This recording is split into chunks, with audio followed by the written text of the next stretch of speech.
चुप रहना यानी मौन रहना। जो लोग ज्यादा चुप रहते हैं वह लोग अपने भीतर के असीम शक्तियों को समझ पाते हैं। गौतम बुद्ध के अनुसार मौन की शक्ति इतनी ज्यादा है कि वह हमारे अंदर के सारे तनाव, सारी की सारी चिंता और भय को खत्म कर देता है और लोगों के बीच हमें एक होशियार और आकर्षित मनुष्य बना देता है।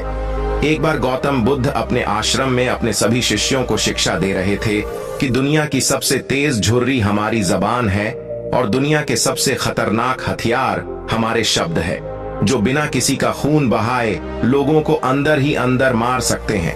हमारे शब्द हमारी ताकत हो सकते हैं उसी के साथ, लेकिन यह हमारी सबसे बड़ी कमजोरी भी हो सकते हैं। अगर हमें नहीं पता कि कब, कहां और क्या और कितना बोलना है, यदि हम सही समय पर सही इरादे के साथ सही शब्दों का प्रयोग करते हैं तो यह हमें एक सफल व्यक्ति बनाता है। लेकिन अगर हम सही समय पर सही इरादे से सही शब्दों का इस्तेमाल नहीं करते तो यह हमारे जीवन को नर्क से बदतर बना सकता है।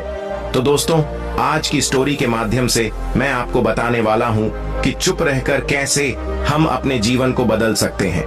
आपको चुप रहने की शक्ति का एहसास इस वीडियो में होने वाला है। वीडियो शुरू करने से पहले कमेंट बॉक्स में नमो बुद्धाय लिखकर वीडियो को लाइक जरूर करें। तो चलिए शुरू करते हैं इस कहानी को। जापान में एक बहुत ही प्रसिद्ध बौद्ध भिक्षु रहा करते थे। उनका नाम रिसाई था। रिसाई अकेले रहते थे। दुनिया के शोर शराबे से दूर जंगल में वो रहते थे और वह बड़े ही ध्यानी और प्रभु भक्त व्यक्ति थे, इसलिए वह पूरे जापान में बहुत अधिक प्रसिद्ध थे। एक दिन एक राजकुमार रिसाई के पास आया और बोला, हे प्रिय भिक्षु, मैं हमेशा थका हुआ, निराश और परेशान महसूस करता हूँ। मेरा मन बहुत अशांत रहता है।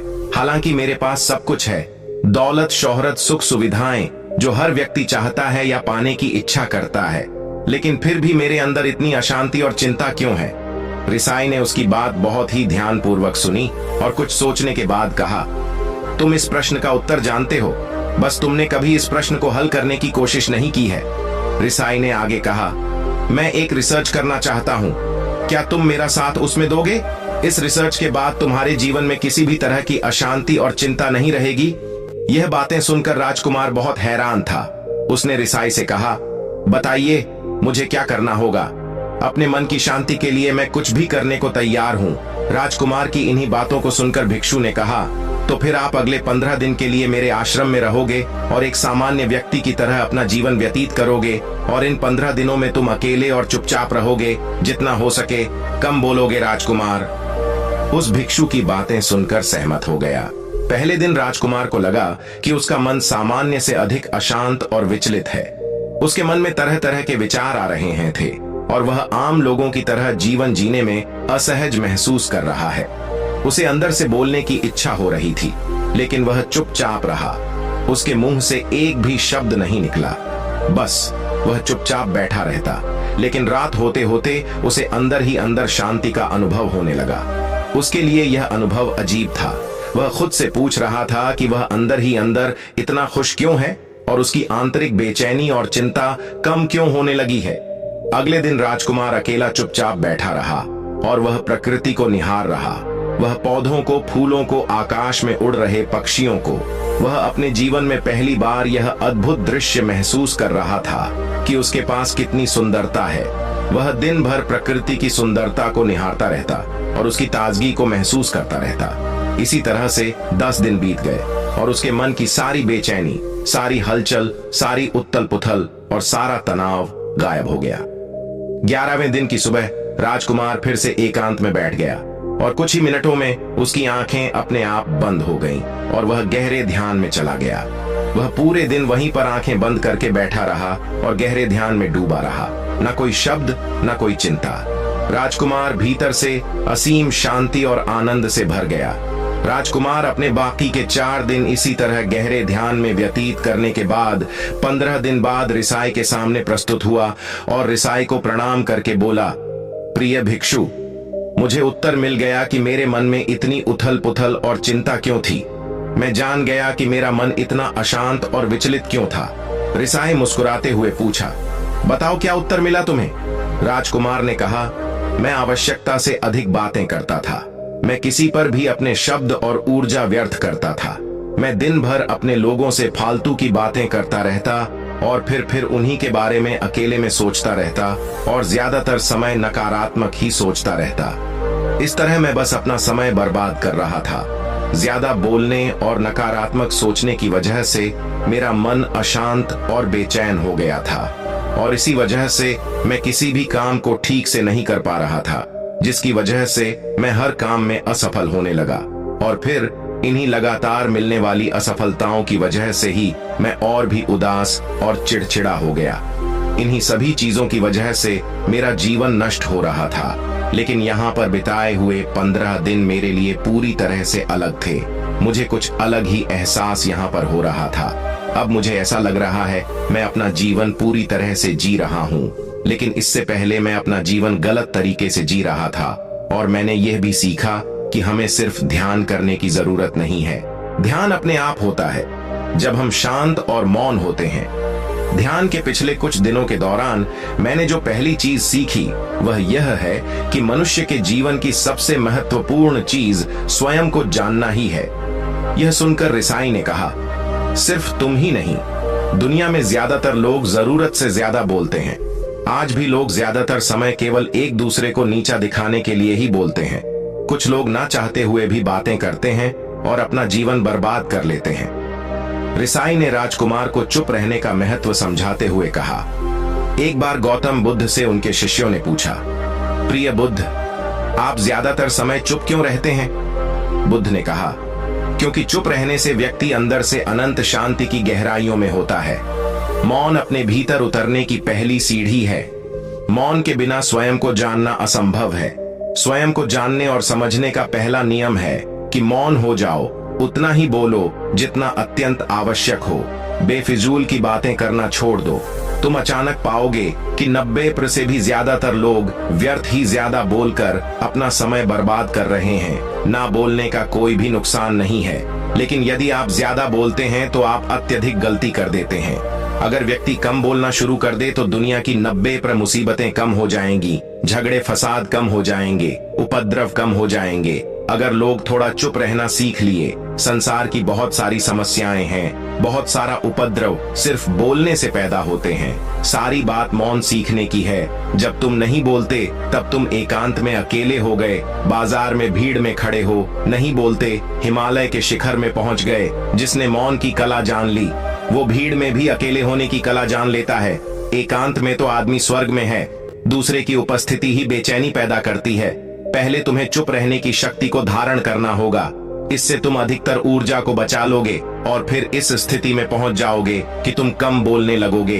अगर तुम किसी के यहाँ पर जा रहे हो और परेशान हो जाओ तो ऐसे में उचित है कि आंखें बंद कर लो और अपने में खो जाओ। वहां से आपको ताजगी महसूस होगी, क्योंकि तुम्हारे अंदर ही जीवन का वह स्रोत छिपा हुआ है, वह किसी दूसरे में नहीं है।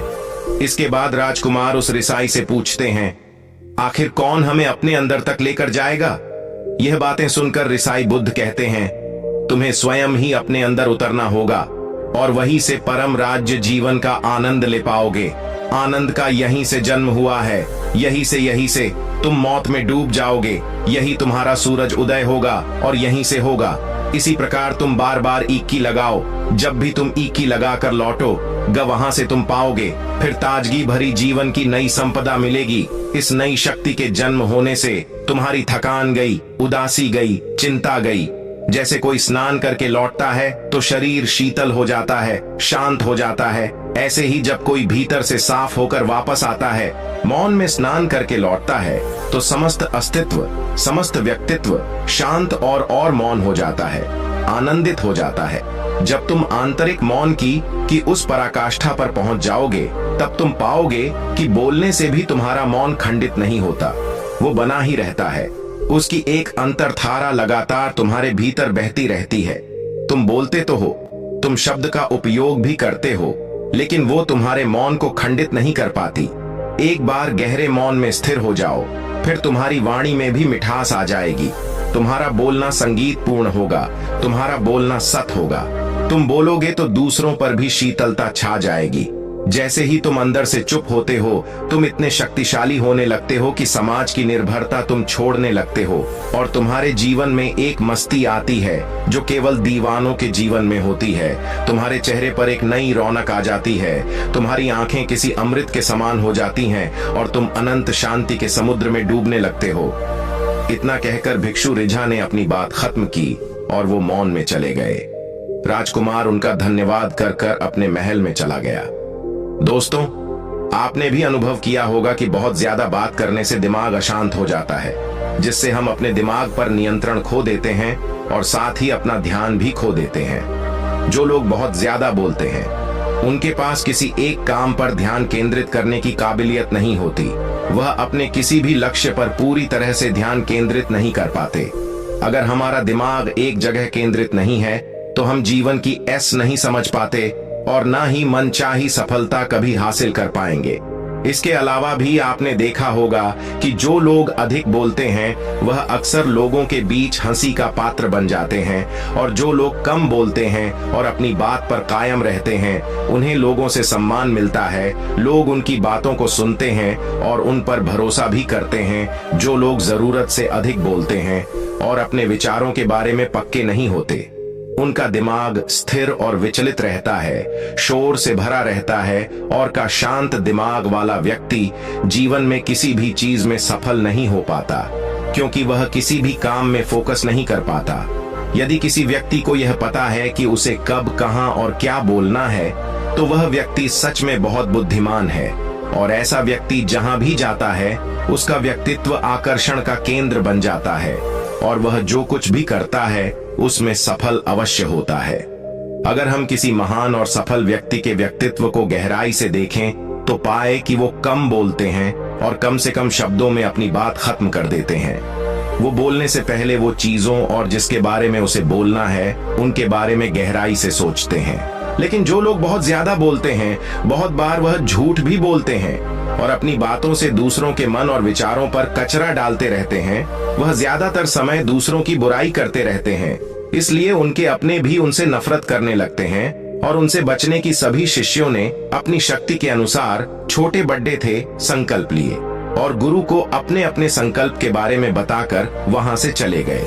लेकिन वह शिष्य जो खुद को सबसे अलग और बड़ा दिखाना चाहता था, वह सीधे गुरु की कुटिया में पहुंच गया और बोला, मैं कोई छोटा मोटा संकल्प नहीं लेना चाहता, बल्कि खुद की ही जैसे एक बड़े और महान संकल्प लेना चाहता हूँ। कृपया आप ही बताएं, क्या संकल्प लेना चाहिए? उसकी यह बात सुनकर गुरु मुस्कुरा आए और बोले, क्या तुम मेरे द्वारा दिए गए संकल्प को पूरा कर पाओगे? क्या तुम्हारे लिए उसे पूरा करना संभव होगा? शायद नहीं, वह तुम्हारे लिए संभव नहीं है।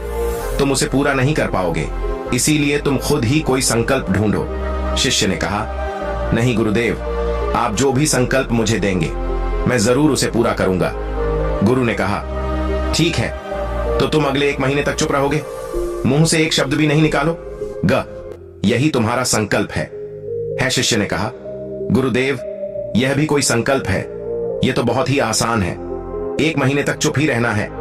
आप कोई बड़ा संकल्प दीजिए जो मेरी योग्यता के लायक हो, जिसे पूरा करने में मुझे समस्या हो। गुरु ने कहा, पहले तुम इस संकल्प को तो पूरा करके दिखाओ। शिष्य ने गुरु की बात मान ली और वह उसी समय चुप हो गया और पलटकर कुटिया से बाहर चला गया। उसे चुप रहना बहुत आसान लग रहा था। उसने एक दिन तो जैसे तैसे चुप रहकर काट लिया, लेकिन दूसरे दिन से उसके मन में ना बोलने का बोझ बढ़ने लगा। तीसरे दिन उसे भारीपन महसूस होने लगा और चौथे दिन उसके अंदर एक अजीब सी बेचैनी होने लगी, क्योंकि आसपास आश्रम के सभी शिष्य एक दूसरे से बातें कर रहे थे। वह भी अपना पक्ष उनके सामने रखना चाहता था, उनकी बोलती बंद कर देना चाहता था, लेकिन उसका संकल्प उसके आड़े आ रहा था। इसीलिए वह पूरे दिन सिर्फ मुंह और आंखें बनाता रहता। इसी तरीके से कुछ दिन और बीते और वह शिष्य बीमार पर डीडीडीए गया। उसका सिर फटा जा रहा था, उसका खाने पीने तक का मन नहीं कर रहा था, वह सिर्फ बोलना चाहता था। वह गुरु के पास गया और उनके सामने बैठकर लिखकर उन्हें बताया, गुरुदेव, मैं बोलना चाहता हूँ, बिना बोले मुझे सांस नहीं आ रही, मेरा दम घुटता जा रहा है, मैं अंदर ही अंदर पागल हुआ जा रहा हूँ, मैं क्या करूँ? संकल्प तोड़ दूं क्या? यह पढ़कर गुरु मुस्कुराए और बोले, संकल्प तो तोड़ने के लिए ही होते हैं, लेकिन जो अपने संकल्प को पूरा कर लेता है वही अपनी आंतरिक शक्ति को बढ़ाता है, और जो अपनी आंतरिक शक्ति को बढ़ा लेता है वह समाज और जागृति की राह पर आगे आंच जाता है। संकल्प का लेना भी तुम्हारे हाथ में था और इसे तोड़ना भी तुम्हारे ही हाथ में है। तुम्हारे बहुत से भाई अपने संकल्प को तोड़कर अपनी पुरानी दिनचर्या पर वापस आ चुके हैं। अगर तुमसे नहीं हो पा रहा तो तुम भी संकल्प तोड़ अपनी पुरानी दिनचर्या पर वापस जा सकते हो। लेकिन याद रहे, अगर आज तुम इस छोटे से संकल्प को नहीं संभाल पा रहे तो तुम अपनी बाकी की पूरी जिंदगी को कैसे संभाल सकोगे? बाकी फैसला पूरी तरह से तुम्हारे हाथों में है। गुरु की यह बात उस शिष्य के दिल में चोट कर गई। वह बिना कुछ बोले वहां से वापस चला गया और खुद को अपनी कुटिया में बंद कर लिया। वह केवल अपने जरूरी कामों के लिए ही कुटिया से बाहर निकलता, बाकी सारे समय कुटिया के अंदर ही बैठा रहता। 15 दिन बीत चुके थे और आश्रम के लगभग सभी शिष्यों का संकल्प अब तक टूट चुका था, लेकिन उसका संकल्प अभी भी जारी था। संकल्प लेने के बाद से अब तक उसने एक शब्द भी नहीं बोला था। सारा आश्रम हैरान था कि इतना बोलने वाला इंसान चुप कैसे हो गया। 15 दिन बीतने के बाद वह दोबारा अपने गुरु के पास गया और लिखकर बताया है, गुरुदेव, मैं बाहर से तो चुप हूँ, लेकिन मेरे भीतर बहुत सी आवाजें हैं, बहुत सी चीख पुकार और शिकायतें हैं। मैं अंदर ही अंदर बात करता रहता हूँ। मेरा मन तरह तरह के प्रश्न पूछता रहता है। मैं बाहर से जितना मौन हूँ, भीतर से उतने ही शोर शराबे से भरा हुआ हूँ। क्या इस तरह से मेरा संकल्प अभी भी जारी है? गुरु ने कहा, हाँ, तुम्हारा संकल्प अभी भी जारी है, लेकिन जब तक लोगों की यह आवाजें तुम्हारे कानों में पेड़ देती रहेंगी, तुम्हारा मन बोलता रहेगा, क्योंकि इसे तो आदत है बोलने की। तुम भले ही बाहर से चुप रहो, लेकिन तुम अंदर ही अंदर बोलते रहोगे। तुम्हें इन बातों से, इन आवाजों से दूर जाना पड़ी रहेगा। शिष्य गुरु को प्रणाम कर वहां से चला जाता है और सुबह होते ही अपनी कुटिया छोड़ा कर जंगल की तरफ चला जाता है। कई दिन बीत जाते हैं, संकल्प का समय भी पूरा हो जाता है, लेकिन शिष्य लौटकर नहीं आया। आश्रम में सभी को डर था कि कहीं जंगली जानवर ने उसे खा ना लिया हो। इस बीच उसे ढूंढने की बहुत कोशिश की गई, लेकिन वह कहीं नहीं मिला। सभी गुरु भाइयों ने मान लिया था कि जंगली जानवरों ने उसे अपना शिकार बना लिया है, लेकिन गुरु को ऐसा नहीं लगता था। एक दिन आश्रम का एक अन्य शिष्य गुरु के पास आया और बोला, गुरुदेव, हमारे उस अधिक बोलने वाले भाई के साथ क्या हुआ होगा? क्या जानवर ने उसे मार दिया होगा? गुरु ने कहा, हो सकता है कि जानवरों ने उसे अपना शिकार बना लिया हो, लेकिन उसके न लौटने की एक दूसरी वजह भी हो सकती है। शायद उसे वह मिल गया है जिसके लिए वह गया था। फिर शिष्य ने पूछा, गुरुदेव, क्या ज्यादा बोलना इतना हानिकारक होता है? गुरु ने कहा, इंसान के जीवन के बहुत सारे दुखों में से एक दुख यह भी है कि वह कभी चुप नहीं रह सकता, हमेशा कुछ न कुछ बोलता ही रहता है। सिर्फ हमारे बोलने के कारण हमारे आधे से ज्यादा दुख पैदा होते हैं। परिवार के अधिकतर झगड़ों की वजह हमारा बेमतलब बोलना ही होता है। हम में से कोई भी चुप नहीं रहना चाहता, हम बस सामने वाले को सुना देना चाहते हैं। जो भी हमारे मन में है सब निकालकर उसके मन में बैठा देना चाहते हैं। उसे समझा देना चाहते हैं कि देख, तू गलत है और मैं सही, और इस तरीके से सब एक दूसरे की सड़-ही गली बातों को ग्रहण कर रहे हैं। इस तरीके से सुनने और सुनाने का यह काम जिंदगी भर चलता रहता है, लेकिन इस नासमझी में हम अपना समय, अपना जीवन, अपनी समझ और सबसे महत्वपूर्ण व कीमती पल जो जिए जा सकते हैं, जिनको अनुभव किया जा सकता है, जिनमें आनंद को प्राप्त किया जा सकता है, ये सब खो देते। लेकिन इसके बदले हमें मिलता क्या है? कुछ नहीं, सब व्यर्थ और बर्बाद हो जाता है। इस पागलपन में हमने क्या खो दिया, इसका एहसास केवल कुछ ही लोगों को हो पाता है। बाकी लोग जैसे उन्हें अपने आने का पता नहीं, वैसे ही उन्हें अपने जाने का भी पता नहीं चल पाता। शिष्य ने कहा, तो फिर इसका समाधान क्या है?